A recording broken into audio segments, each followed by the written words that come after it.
ત્યાં જ કાગડા રૂપી યમરાજ તેને જુએ છે અને કહે છે, તને બહુ લાલચ છે અને લોકો સાથે છેતરપિંડી કરે છે. હવે જો તારું શું થાય છે ઘુવડ?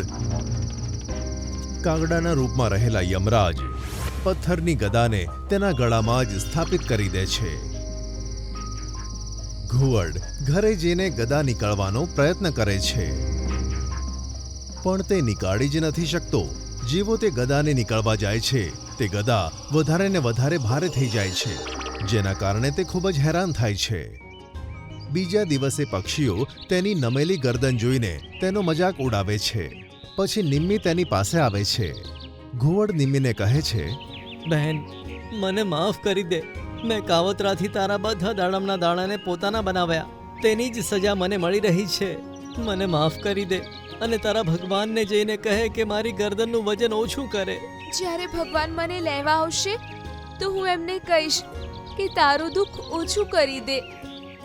પછી સાંજે તે જ કાગડા રૂપી યમરાજ નિમ્મી પાસે આવે છે અને કહે છે, ચલ નિમ્મી, તારો ટાઈમ થઈ ગયો છે. હું જરૂર આવીશ. મારા બચ્ચાઓ પણ હવે સ્વસ્થ છે. પણ મહારાજ, તમને વિનંતી છે કે વૈદ્યની પરેશાની ઓછી કરી દો. આખરે એને મારા બચ્ચાઓનો ઈલાજ કર્યો છે.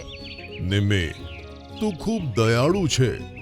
તારા કહેવાથી જ હું તેને માફ કરું છું.